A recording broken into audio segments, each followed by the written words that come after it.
What you're seeing is a live view of NASA's Artemis II rocket. We are slowly but surely rolling out to the launch pad. Good morning, and thank you for coming out here today to witness this monumental step ahead of our return to the moon. This morning, as that happens, I am joined here by the Artemis II crew, NASA astronauts Commander Reid Wiseman, pilot Victor Glover, and Mission Specialist Christina Koch, and CSA astronaut Mission Specialist Jeremy Hansen, as well as NASA Administrator Jared Isaacman. With that, NASA Administrator Jared Isaacman. Thank you. Good morning, everyone. Thank you for coming out to witness this historic moment. Before I turn it over to the real stars of the show here, the Artemis II crew, I thought I'd take a moment to just share a little bit about the journey that we're on right now and President Trump's vision for American leadership in space. Now, this all began, call it just about 9 years ago. President Trump established the Artemis program, committed America to returning to the moon. Now, none of this should be a surprise. This is the president who created the Space Force. This is also the president that oversaw, during the last year of his term, the return of American spaceflight capability here to Kennedy Space Center after nearly 10 years from when the shuttle was retired. Now, I can tell you, we're off to a little bit of a slow start here. We've got about 12 hours to go, approximately, before the Artemis II vehicle will make its way over to Launch Pad 39B. Now, from there, things will start to pick up the pace a little bit. So we'll put it, and we'll have technicians put it through its motions. We'll ultimately get to wet dress, and then from there, this vehicle, along with about 8.8 million pounds of thrust, is going to accelerate the Artemis II crew here to near-Earth escape velocities, so just under 25,000 miles per hour, farther into space than we've ever sent humans before, around the moon, back here safely to Earth. Now, this is the start of a very long journey. Now, we ended our last human exploration of the moon in Apollo 17, the 17th mission. Now, I hope someday my kids are going to be watching, maybe decades into the future, the Artemis 100 mission. Now, we're talking about a lot of repeated missions, humans and crew members and cargo going to and from the lunar environment. Now, the architecture you see behind us here with SLS and the Orion spacecraft is just the beginning. Now, over time, launching missions like this, we are going to learn a lot. And the vehicle architecture will change. And as it changes, we should be able to undertake repeatable, affordable missions to and from the moon.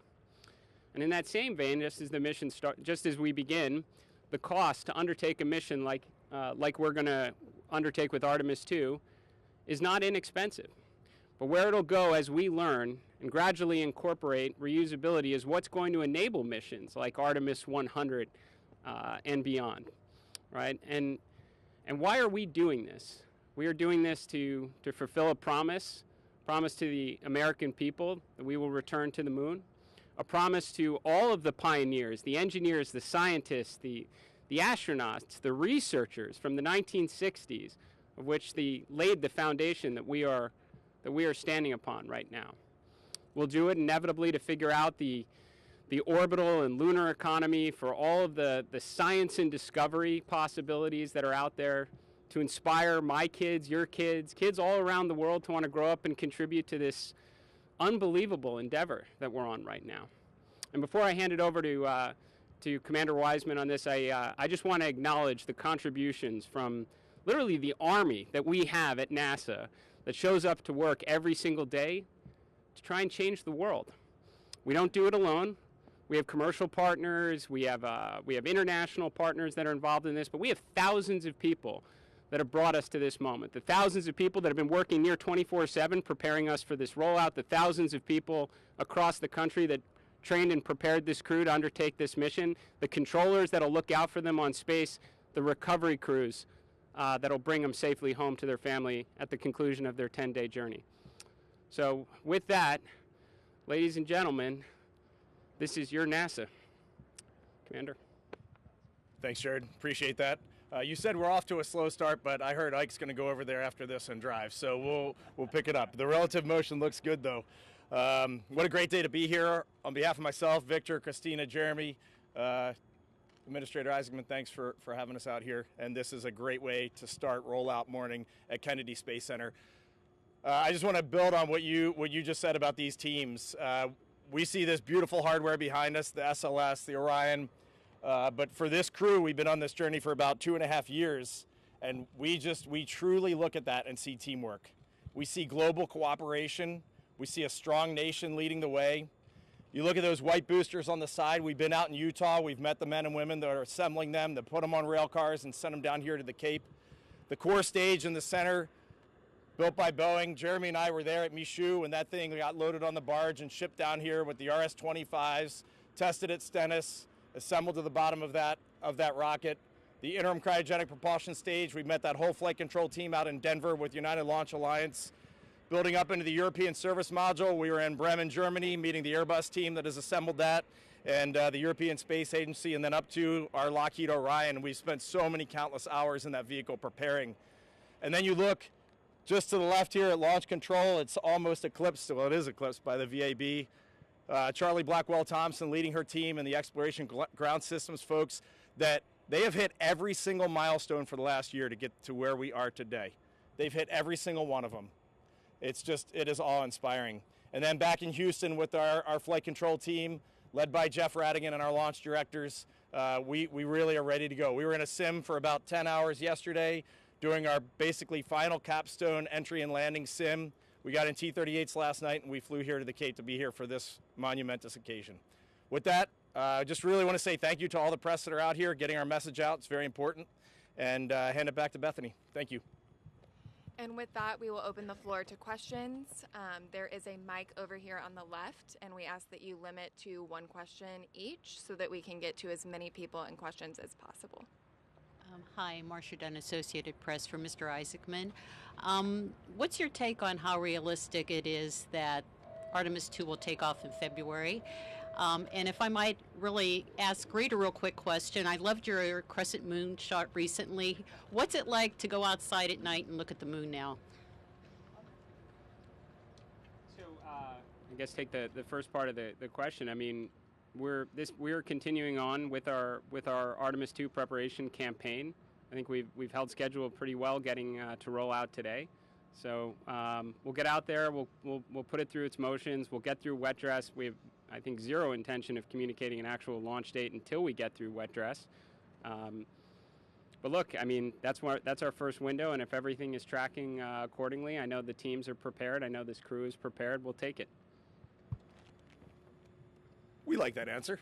Going out and looking at the moon at night, I'll hand this all down the line. I'll be brief, but I think one of the most magical things for me in this experience is when I looked out a few mornings ago, there was a beautiful crescent in the morning sunrise, and I truly just see the far side. So it was a waning crescent here, so it's a waxing gibbous on the far side, and you just think about all the landmarks we've been studying on that far side and how amazing that will look, and seeing Earthrise, those sorts of things, just flipping the moon over and seeing it from the other perspective is what I think when I look out right now. Mike?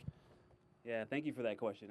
It is definitely different now, but it's also kind of like asking a kid how they feel about their homework. You know, it's a part of what we've been studying and training for, and I go outside and now I think of it in a very different sense, that there's some scientific value in what we say about what we see. And we had a sim months back where when we walked out in the parking lot, Christina and I were standing there, and I had this overwhelming feeling that, like, wow, what science about the moon does in the future is going to at least be affected a little bit by what we say about that view. And so that has changed how I look at the moon since. And my dad asked me when we got a sign, do I see it differently? And I didn't right away, but I definitely do now because of that great team that we have getting us ready to do science. Nana?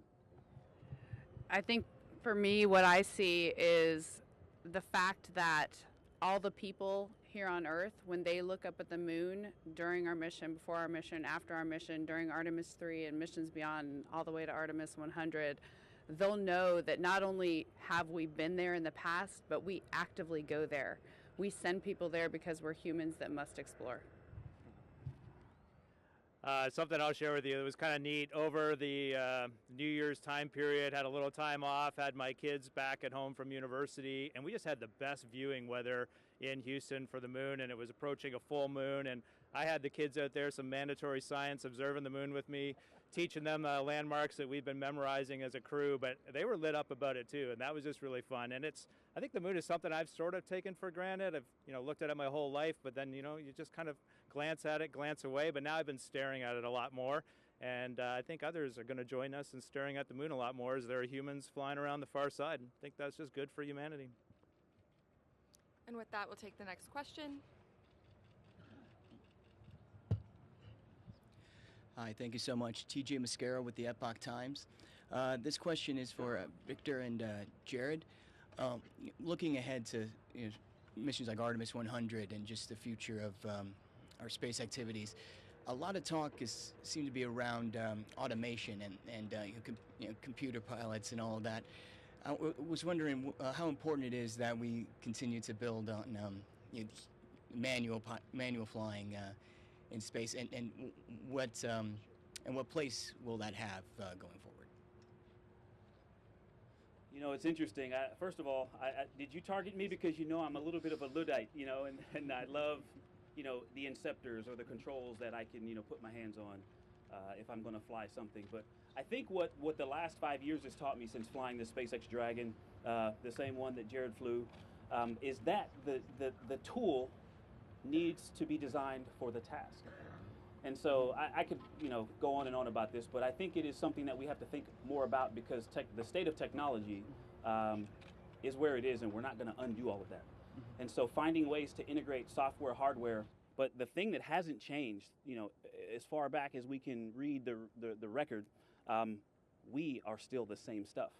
And I've been reading these, there's a journal that test pilots put together, and the Mercury and Gemini and Apollo astronauts used to go and give these presentations. And I've been reading their reports, and they say the same things that we say, that having a window is important, having the ability to do critical functions is important, and just how we implement that, though, is going to change with the state of technology.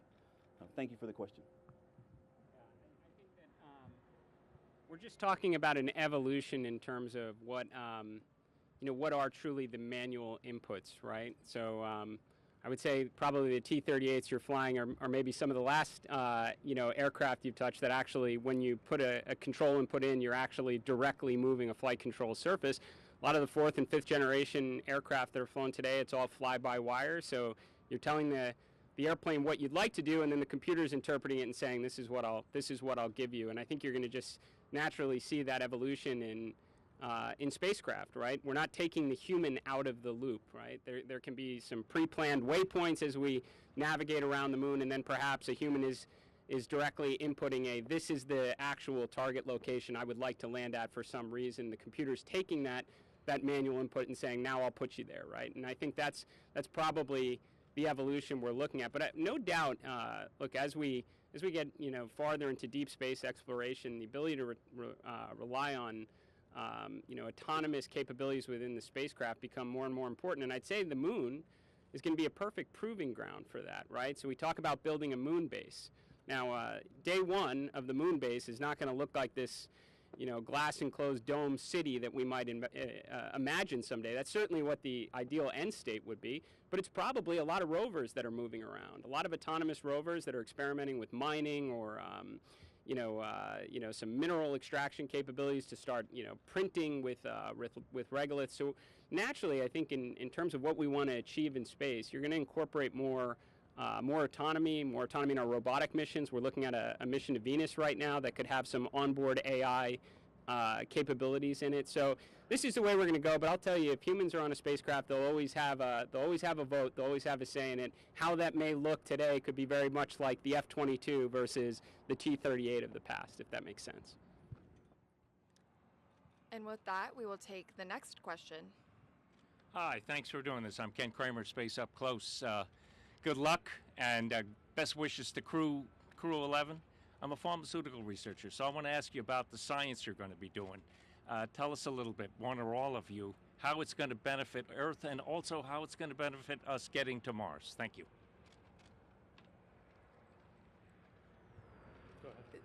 I think that that's a great question. One of the reasons that these missions are so important is the discovery and the knowledge that we bring back to Earth, and that is the entire point.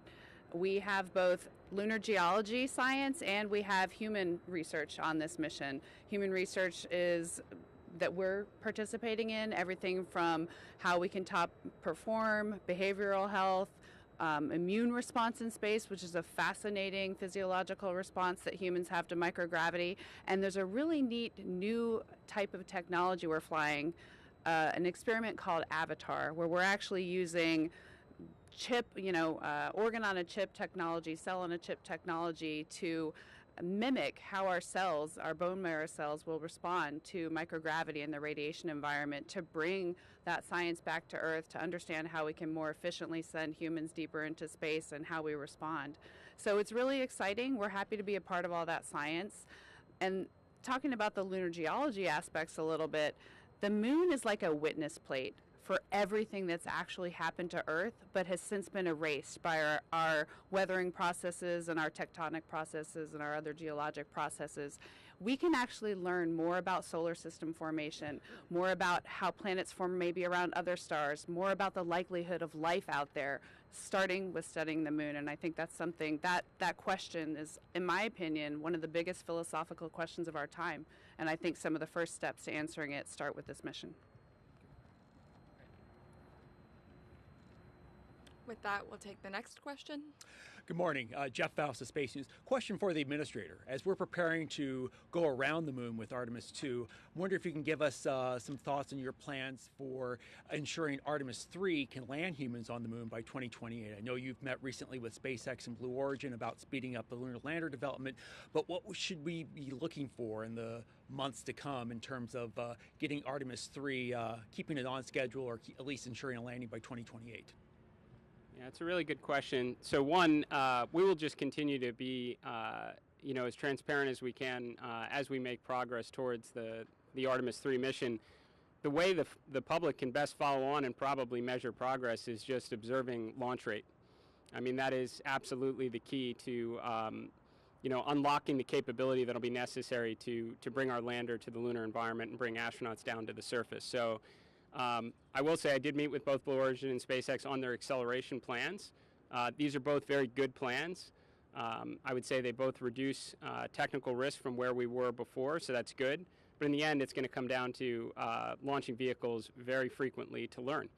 Learn about prop transfer for sure, but you're going to need reusability in order to do that. So I'd say we're all, if we're on track, we should be watching an awful lot of New Glenns and Starships launch in the years ahead. We'll take the next question.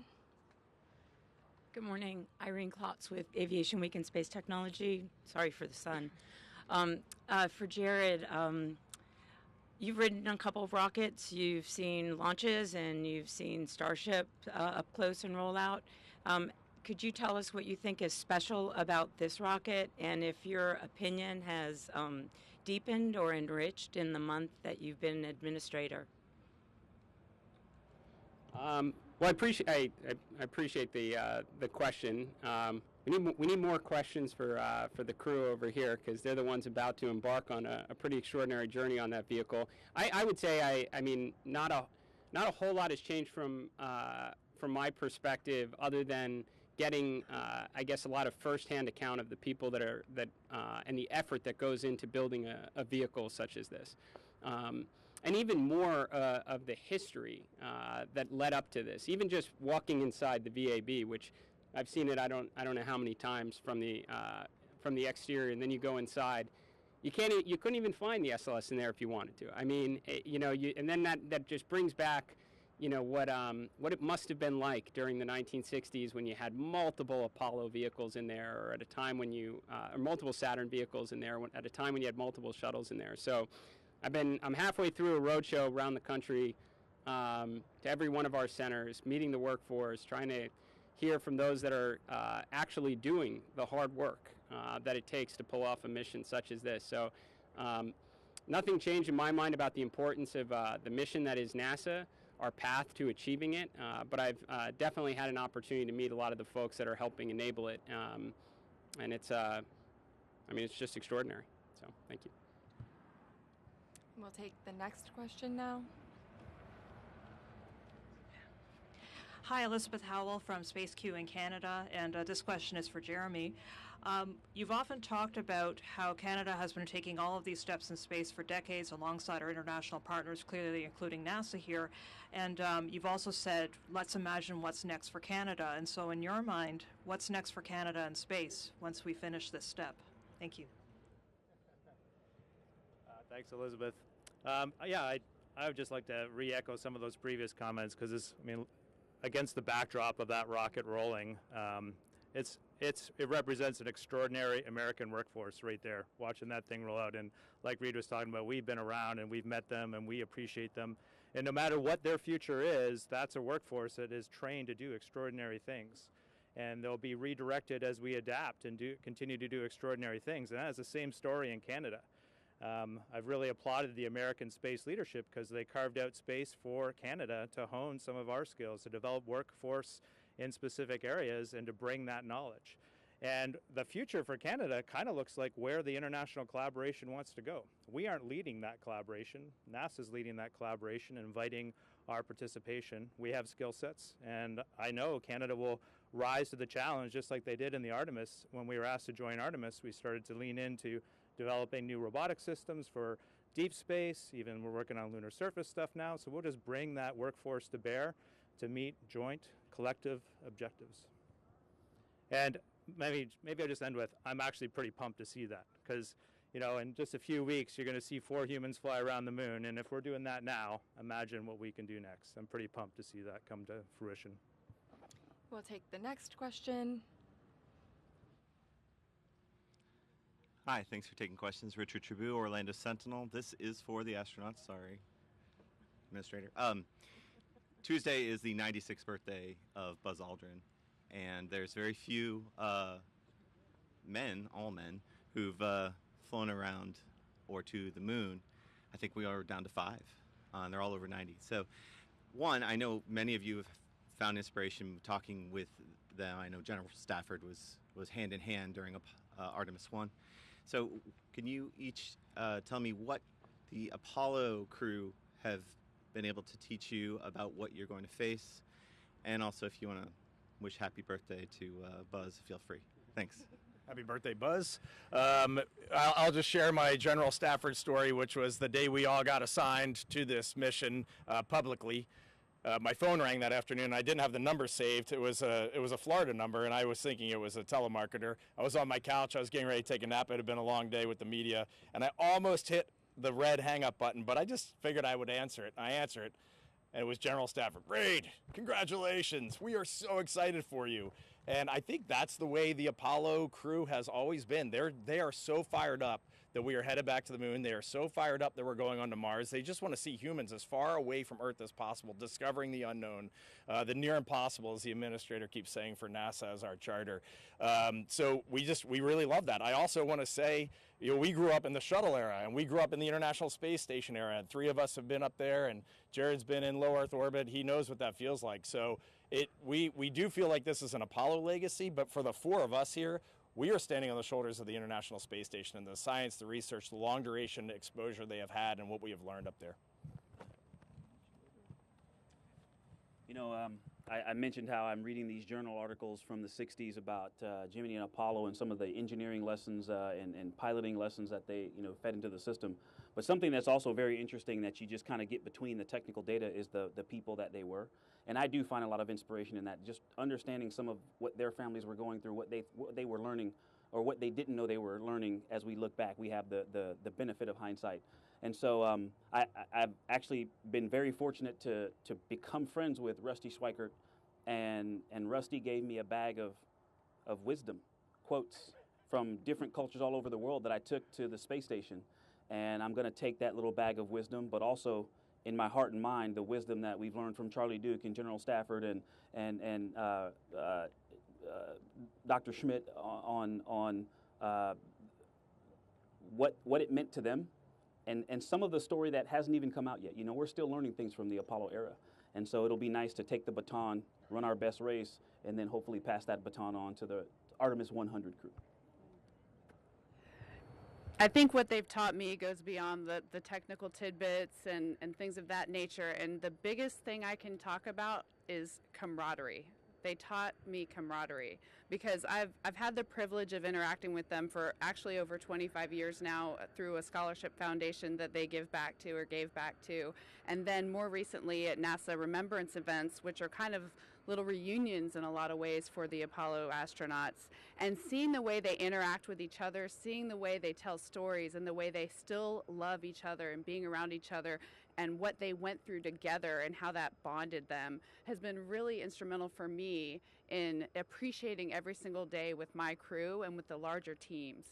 And I will never forget seeing Fred Hayes at one of these remembrance events, shaking his hand, and before I even said, "Hello, sir, great to see you," he goes, "I heard you're going to break our record." And at that moment, he brought me into that camaraderie. And I made a promise that I will carry that forward and keep everyone in that spirit of camaraderie and carry it through our mission as well. Apollo, just inspirational. I was inspired by Apollo as a kid. I think that's how I ended up here. I saw a picture when I was a kid of a human standing on the moon. It was either Buzz or Neil.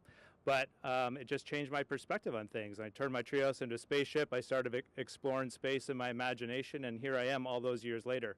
But for our crew, one of the required readings for this mission was Carrying the Fire by Michael Collins. And he does a great job of putting the human perspective in what was accomplished during Apollo. And it was pretty extraordinary. You were talking about it, Administrator, earlier about what they accomplished during that time frame. And I think it's a good reminder for us. I mean, we're doing extraordinary things now, but we can create even greater things in the future. We should not accept this as status quo. We should always be striving for more.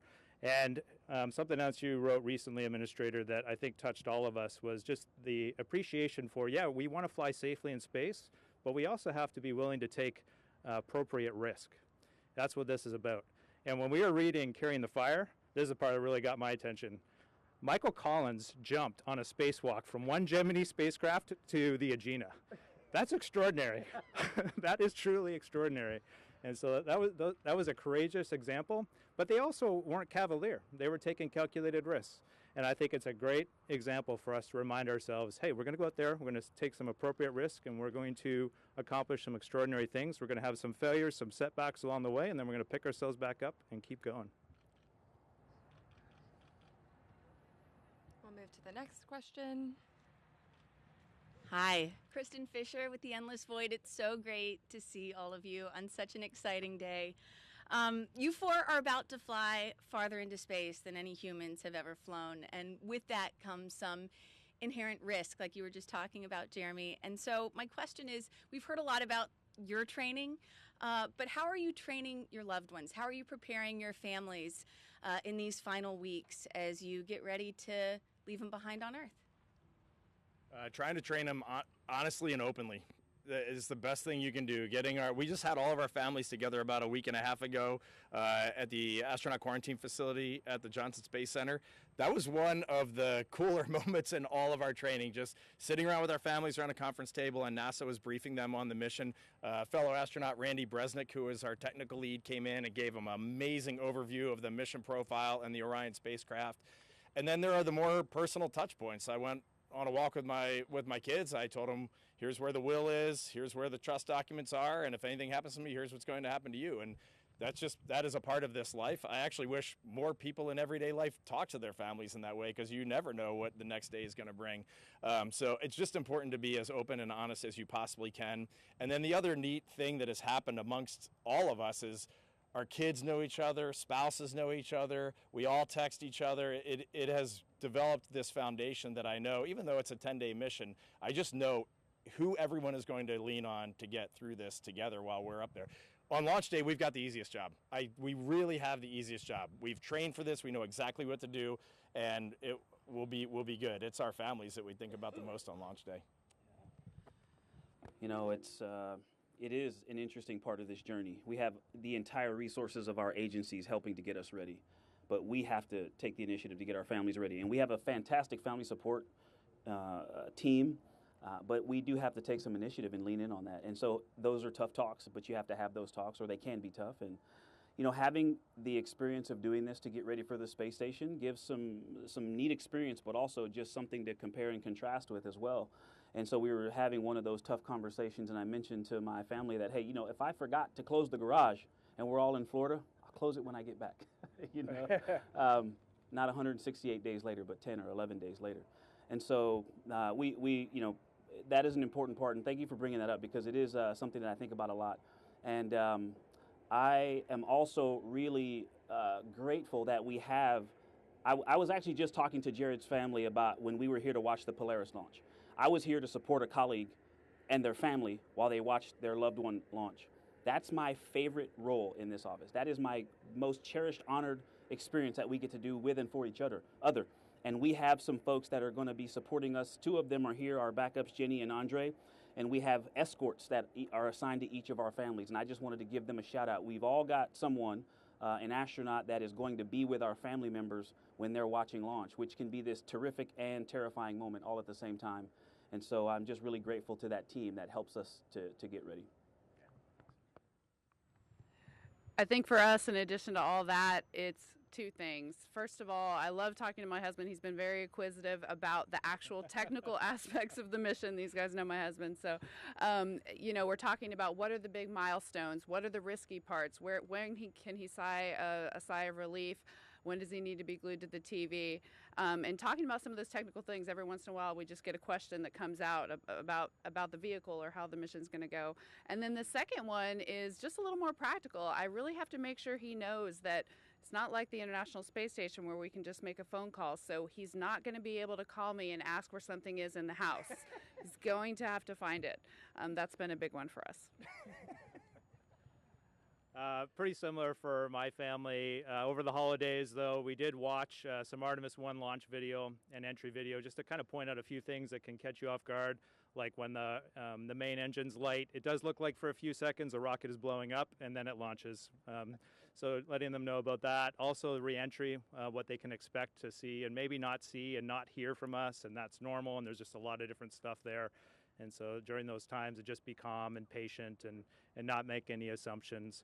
And then the other thing I told them, maybe this is good for all of you, is during the mission, you know, it's the first time we put humans on this rocket. And so we've done a lot of testing of these systems, but when we get to space, we will probably see signatures that look a little bit different from testing. Maybe not a lot different, but a little different. And then the team is going to do what the team does, and they are going to worst case scenario everything.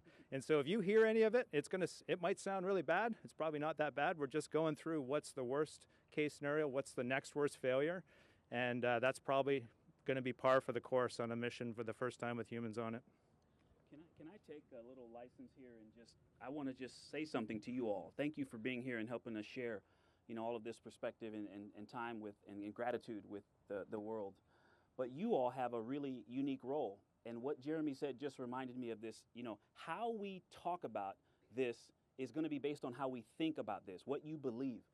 And this is a test mission. This is the first time. If we aren't pointing the thing right exactly at the spacecraft, we're not going to get that high definition downlink.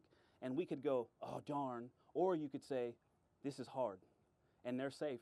And they're going to be back here in a few days. And so how we talk about those challenges, how you all talk about those challenges is going to affect how the world sees this. And what we're doing is you know, we're swinging for the fence, trying to make the impossible possible. And so I would just encourage you to think about that as we all go on this journey together in a few weeks. And with that, we'll take one last question. Will Robinson Smith with Spaceflight Now. Thank you for the opportunity. You all had the chance to go down to the pad when the ML was there. You've had the chance to get up into the rocket when it was inside the VAB, but pretty soon you'll have the chance to go back to the pad with your rocket and spacecraft there. I know you are liking to stay, you know, focused on the mission and preparation, but can you imagine for the rest of us that don't have that experience of what that day will be like, the first day you get to go out to the pad when your ticket to ride is there? Thank you. I'm going to start with the simplest human element, which of course it's going to be amazing and all that, but I want to reflect back a month ago for our countdown demonstration test. We were in the vehicle assembly building. We were in Orion. Everything was fully powered. I was the first one to get in the seat. Ike gets into seat 2 next to me, and I was like, Ike, look, the dim button works on the display. And he's like, no way, because in our sims, that button doesn't work, and we can't dim the display at all. And I just want you all to remember, we are 4 human beings getting in this magnificent spacecraft, and sometimes the simplest things put a huge smile on our face. That human piece, I actually try to keep a lot of that to myself. I think there's a time and a place for it, you know, and so excitement, for example, is something I get asked about a lot, and I don't let that out often. I think it can become a distraction, or it's a long story. I won't share it with you now, but I can tell you this, having walked out to 39A and saw a Falcon with a Dragon sitting on top of it, there was I'd say 300 milliseconds where I thought, I'd just be embarrassed if I walked out of this and said, I'm not doing this, that's crazy. But then I stood there in awe that, wow, we're actually about to go fly that thing. And then when they got to 10, 9, it was like, oh no, we're gonna fly it now. And so I actually look forward to that, even though I am focused. I'm glad you started with that. I am focused. I'm not excited. I'm focused, but I look forward to a moment like that with that beast. As astronauts, one of the qualities that we talk about a lot is adaptability.